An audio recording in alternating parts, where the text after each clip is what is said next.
Hello सगळ्यांचं नवीन व्हिडिओमध्ये खूप सारे स्वागत आहे. आज खूप वेगळ्या विषयावर बोलणार आहे. आज मी बसून बोलणार आहे. दरवेळेस तुम्हाला मी ब्लॉग थ्रू सगळं सांगत असते, तर आज एक स्पेशल विषय असणार आहे.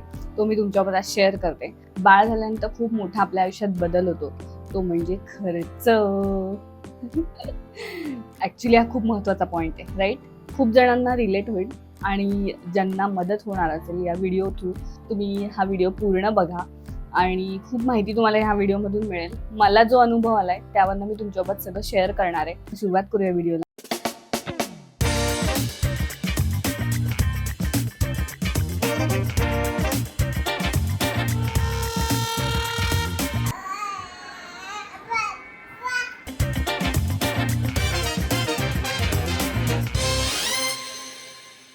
पहिलं म्हणजे जेव्हा बाळ होतं त्यानंतर इमोशन सोबत खर्चही येतो. हे सगळ्यांच्या बाबतीत होतं. उदाहरणार्थ मी सांगते, डायपर, मेडिसिन, टॉईज, कपडे, इतर असा इकडे तिकडे होणारा खर्च. हे बेसिक खर्च आहेत. त्यापेक्षाही वेगळे खर्च अजून होऊ शकतात. पहिले सुरुवातीला आपल्याला खूप कन्फ्युजन असतं की कुठे खर्च करायचा आणि कुठे थांबायचं. तर मी हेच तुम्हाला सगळं आपल्या ह्या व्हिडिओमध्ये सांगणार आहे.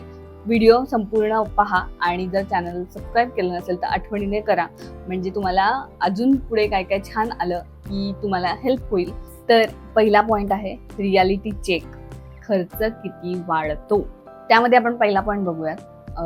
इसेन्शियल्स, आपल्याला जी बाळासाठी इसेन्शियल्स लागतात, जो आपला मंथली खर्च असतो बाळ आल्यानंतर लगेच. आता ॲक्च्युली खूप आपण मोठा करून ठेवलाय खर्च खरं तर, सगळं इंस्टाग्राम, यूट्यूब आणि ह्या गोष्टींमुळे.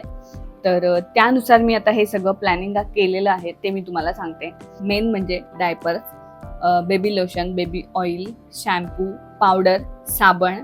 जर फॉर्म्युला मिल्क आपण वापरणार असू, म्हणजे ज्यांना गरज असेल त्यांनी त्यांच्या ह्याच्यात फॉर्म्युला मिल्क, डेटॉल जे आपल्याला बाळासाठी कपडे धुवायला लागतं ते, किंवा कोणी पावडर वापरणार असेल तर ते. हे मंथली खर्च असतात. दुसरा पॉईंट आहे वन टाइम परचेस. आपण काय करू शकतो? कार सीट, फीडिंग पिलो, स्ट्रॉलर, स्टॅरिलायझर आणि ब्रेस्ट पंप. तर हे आपले एकदाच खरेदी आपण करून ठेवू शकतो. हे असे आहेत. ब्रेस्ट पंप हा जर यूज करणार असू आपण तरच घ्या, अगदीच घेण्याची गरज नाहीये. पहिल्यांदा स्टार्टिंगला मला वाटतं लागतं, कारण मी तरी यूज केलेला, कारण बाळाला ओढता येत नसतं, तर भूक पण लागलेली असते. म्हणून मग मी पहिल्यांदा जेव्हा मला बाळ खेचू शकत नव्हतं तेव्हा मी त्याला थोडंसं काढून द्यायची, म्हणजे मला दूध येण्यासाठी त्याचा मला खूप उपयोग झाला. तर आपल्याला तिसरा पॉईंट आहे मेडिकल खर्च. काय काय येतात ते. पहिले म्हणजे डिलिव्हरी होते तेव्हा रेग्युलर व्हिजिट असते बाळाची आणि आपली दोघांची. पहिले आपल्याला 1-1.5 महिना मला वाटतं जावं लागतं, मला तरी जावं लागलं होतं, त्यानंतर नाही. आणि नंतर मग वॅक्सिनसाठी जावं लागतं मंथली, आणि अशी 1-1.5 वर्षापर्यंत आपल्याला वॅक्सिन द्यायला लागतात. तर तो एक असतो खर्च. जर खूप जण वॅक्सिनसाठी सरकारी आपल्या जे वॅक्सिन असतात ते पण देतात. आम्ही जे वॅक्सिन आमच्या युगाला दिलं प्रायव्हेटमध्ये दिलं. कधी कधी इमर्जन्सी व्हिजिटसाठी सुद्धा जावं लागतं, कारण कधी ताप येतो, सर्दी, खोकला. बाळाला 2-3 महिने झाले की हे सुद्धा यायला सुरुवात होतं, तो एक खर्च वाढतो. तर हे खर्च असतात, ते मेडिकल खर्च असतात, त्याच्यामध्ये जातात. आणि आता लास्ट मेन पॉइंट म्हणजे बाळाचे क्यूट कपडे, जे आपण इंस्टाग्राम, यूट्यूब इकडे तिकडे बघत असतो, आपण फोटोशूट वगैरे करतो, तर ह्या गोष्टी त्यामध्ये येतात.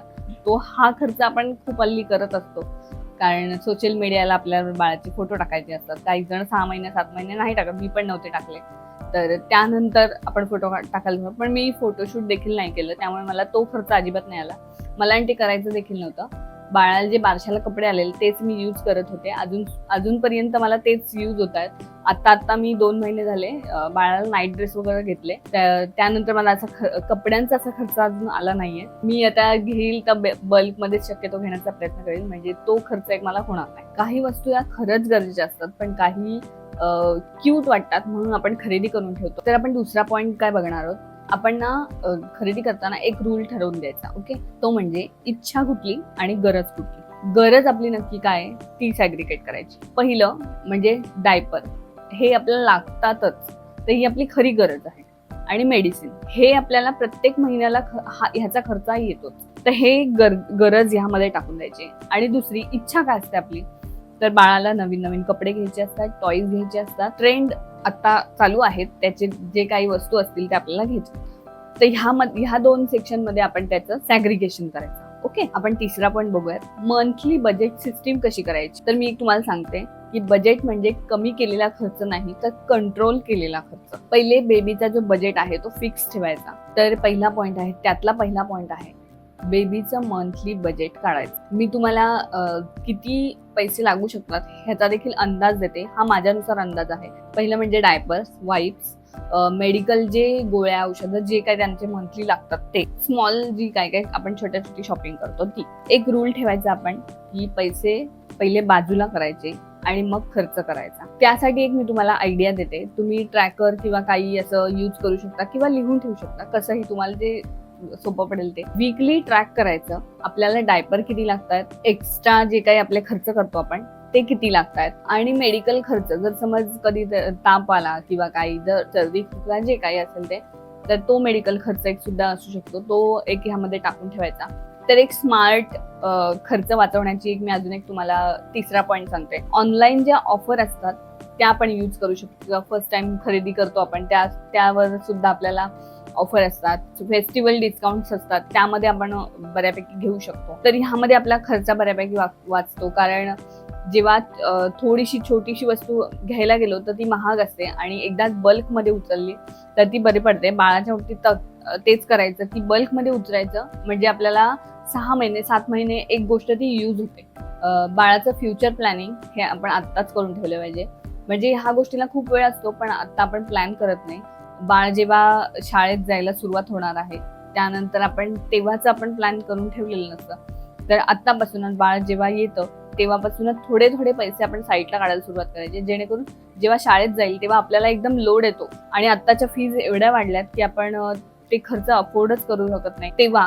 कारण जसं बाळ मोठं मोठं होत आहे तसे खर्च देखील आता मोठे मोठे होत चालले. जर आपण आत्ताच प्लॅन करून ठेवलं की बाळाचा शाळेचा खर्च साईडला काढायला सुरुवात केली तर ते एकदम तेव्हा लोड येणार नाही. आणि कुठल्या शाळेत टाकायचं हे सुद्धा आता कॉम्पिटिशन चालू आहेत. आम्हाला आता दोघांना प्रश्न पडतो की कुठल्या शाळेत टाकायचं तिला, कारण एवढ्या शाळा झाल्यात आणि फीज सुद्धा खूप वाढल्यात. परत फीजच नसतात, त्याच्या अराउंड सुद्धा खूप खर्च असतात.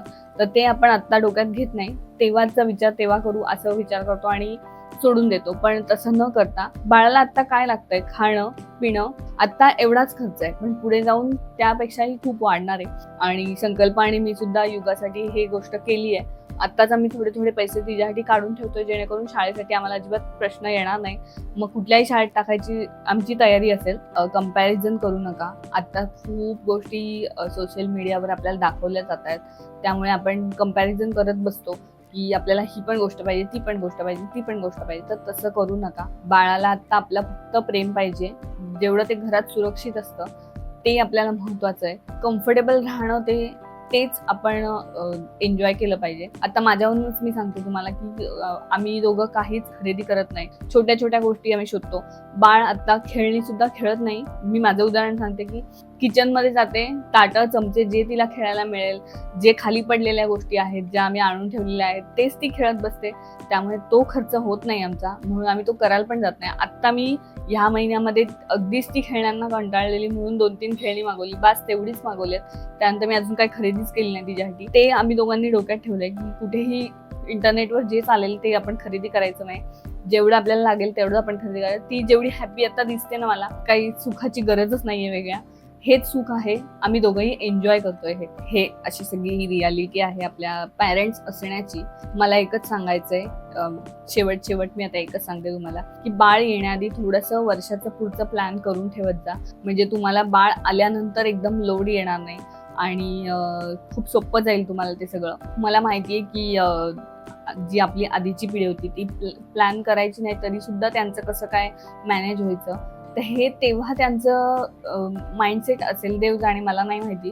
पण आपलं आत्ता जे लाईफ चालू आहे ते खूप फास्ट आहे, त्यामुळे आपल्याला प्लॅनिंग केल्याशिवाय कुठली गोष्ट पुढे जाता येत नाही, माझं मत आहे स्वतःचं. तर आम्ही दोघंही जी कुठली गोष्ट करायची तर प्रॉपर प्लॅनिंग करतो आणि मग पुढे जातो. जेव्हा युगा यायची होती त्याच्या आधी आम्ही बऱ्यापैकी प्लॅन केलेलं होतं. 1-2 वर्ष आधी आम्ही प्लॅन करायला सुरुवात केलेली, तेव्हा आम्ही चान्स घेतलेला. हे असं आहे आणि हे खरंच रियालिटी आहे की पैशाशिवाय कुठलीही गोष्ट होत नाही, हे पण मला मान्य आहे. प्रेम सुद्धा तेवढंच आपल्याला देता आलं पाहिजे, ना की फक्त खर्च करत राहणं बाळावर. वेळही खूप महत्वाची आहे, तर बाळाला वेळ देणं. आम्हाला दिवसभर वेळ मिळत नाही, पण आम्ही संध्याकाळी आलं की 1 ते 2 तास बाळाला पुरे असतात, तर त्यासोबत खेळणं. येस, मला ही लास्टची टिप ही द्यायची, प्रॉपर प्लॅन करा आणि मगच पुढच्या गोष्टींचा विचार करा. तर चला, मी हा व्हिडिओ आता इथे संपवते. बडबड एवढा वेळ ऐकल्याबद्दल थँक्यू सो मच. तर आपण भेटूयात पुढच्या व्हिडिओमध्ये. तुम्हाला हा व्हिडिओ कसा वाटला मला कमेंटमध्ये नक्की सांगा. चॅनलवर नवीन असाल तर सबस्क्राईब करायला अजिबात विसरू नका. बाय बाय, भेटूयात पुढच्या व्हिडिओमध्ये.